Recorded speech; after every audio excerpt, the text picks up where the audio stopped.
আসসালামু আলাইকুম সুপ্রিয় দেশবাসী। স্বাধীন বাংলাদেশের মানুষকে লাল টিভির পক্ষ থেকে লাল সালাম। পররাষ্ট্র উপদেষ্টা ডক্টর তৌহিদ হোসেন বলেছেন, ভারতের সাথে বাংলাদেশের সুসম্পর্ক থাকা উচিত। ভারত বাংলাদেশের বন্ধু। ভারতের মতো বন্ধু দেশ যদি থাকে তাহলে তার আর শত্রুর কোনো প্রয়োজন নেই।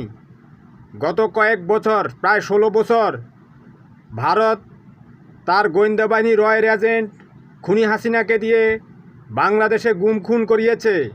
বাংলাদেশের সমস্ত রাজনৈতিক দলকে ধূলিসাৎ করে দিয়েছে। বাংলাদেশের সমস্ত সম্পদ লুট করার কাজে ভারত সহযোগিতা করেছে। বাংলাদেশের সমস্ত নদীনালা বন্ধ করে দিয়ে বাংলাদেশের আবাদি জমিগুলোকে সব শেষ করে দিয়েছে। বাংলাদেশের সীমান্তে গুলি করে পাখির মতো মানুষ হত্যা করেছে। সেই ভারতের সাথে কখনোই